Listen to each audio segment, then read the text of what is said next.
ഏവർക്കും സ്നേഹവന്ദനം.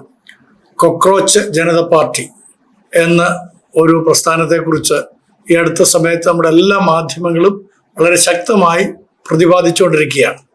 ഇതിൻ്റെ ആരംഭത്തെക്കുറിച്ച് നമുക്ക് എല്ലാവർക്കും അറിയാം. തമാശ രൂപത്തിൽ പറഞ്ഞ ഒരു കാര്യത്തെ നമ്മുടെ ബഹുമാനപ്പെട്ട സുപ്രീം കോടതിയിലെ ഒരു ജഡ്ജിയുടെ പരാമർശത്തിൽ നിന്ന് രൂപപ്പെട്ടു വന്ന ഒരു സാമൂഹ്യ സംഘടനയായിട്ടാണിത് രൂപപ്പെട്ടിരിക്കുന്നത്. അതിനൊരു സംഘടന എന്ന് നമുക്ക് പറഞ്ഞുകൂടാ, ഒരു രാഷ്ട്രീയ പ്രസ്ഥാനമെന്ന് നമുക്കിതിനെ വിളിച്ചുകൂടാ. എന്നാൽ ഇത് യുവജനങ്ങളുടെ, വേറൊരു വാക്കിൽ പറഞ്ഞാൽ ജൻസിയുടെ, അതായത് ചെറുപ്പക്കാരായിട്ടുള്ള ഒരു പറ്റം ആളുകളുടെ ഹൃദയത്തിൻ്റെ താല്പര്യത്തെ രാഷ്ട്രീയപരമായിട്ട് ബന്ധിപ്പിക്കുന്ന ഒരു കാര്യമായിട്ടാണ് നമുക്ക് കാണാൻ കഴിയുന്നത്.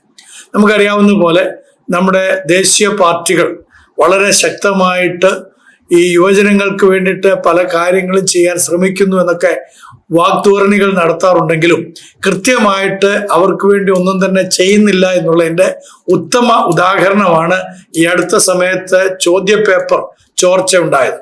ഞാൻ അതിനെക്കുറിച്ചൊരു വീഡിയോ ചെയ്തിരുന്നു. നമ്മുടെ ഇന്ത്യയുടെ ഭാവി തകരാറിലാകുന്നു എന്ന് ഞാൻ പറഞ്ഞപ്പോൾ അന്ന് പലരും വളരെ മോശമായിട്ട് അതിനെ പരിഹസിച്ചുകൊണ്ട് പല കമൻസുകളും ഇടുകയുണ്ടായി.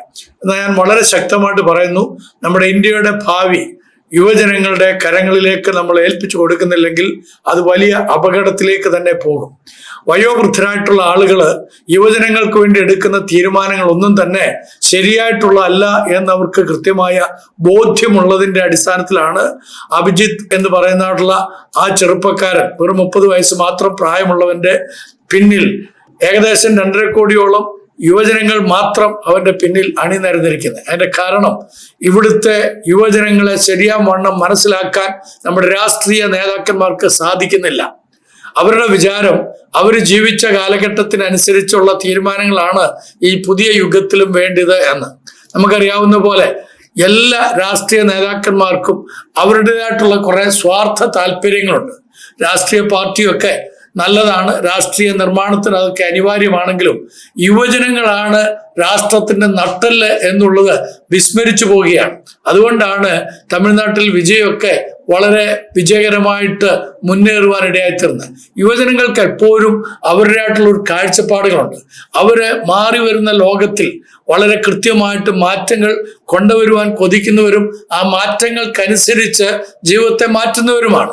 എന്നാൽ അതിനനുസരിച്ച് മാറുവാൻ സാധിക്കാത്ത ഒരു പറ്റം ഭരണാധിപന്മാരാണ് നമ്മുടെ രാജ്യത്തെ നയിക്കുന്നത് എന്നുള്ളത് ഏറ്റവും ഖേദകരമായിട്ടുള്ള കാര്യം തന്നെയാണ്. അപ്പോൾ നിങ്ങൾ പറഞ്ഞേക്കാം, എല്ലാ യുവജനങ്ങളെ ഏൽപ്പിച്ചു കഴിഞ്ഞാൽ പിന്നെ വയോവൃദ്ധർ എവിടെ പോകും?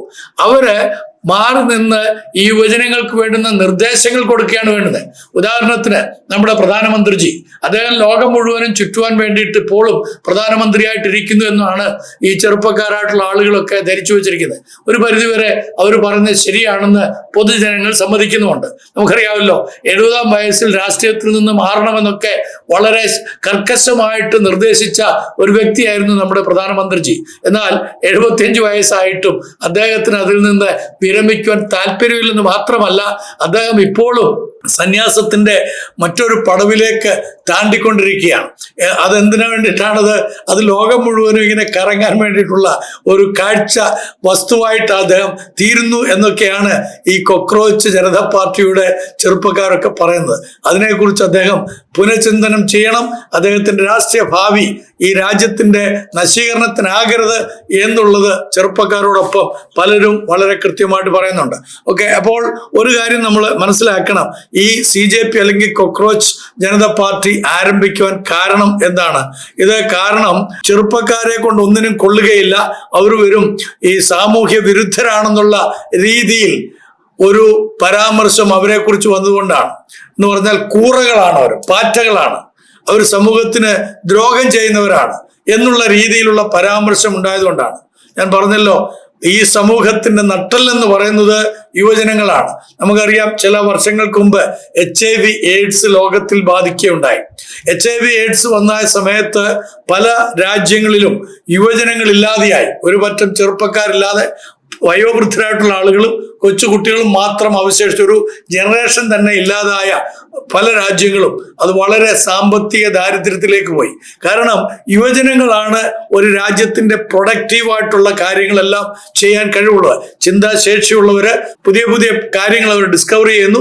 അതോടൊപ്പം തന്നെ പുതിയ പുതിയ കാര്യങ്ങളിലേക്ക് അവർ കാലുകൾ വെക്കുന്നു. അതുകൊണ്ടാണ് നമ്മുടെ സംസ്ഥാന സർക്കാർ ഇപ്പോൾ സ്റ്റാർട്ടപ്പിന് വേണ്ടിയിട്ടൊക്കെ ഒരുപാട് പൈസ, ഒരുപാട് ഫണ്ട് ചെറുപ്പക്കാർക്ക് കൊടുക്കാന്നൊക്കെ പറയുന്നത്. അത് പ്രായോഗികമായി വന്നു കഴിഞ്ഞാൽ നമ്മുടെ സംസ്ഥാനം വലിയൊരു കുതിപ്പിലേക്ക് വരുമെന്നതിന് യാതൊരു സംശയമില്ല.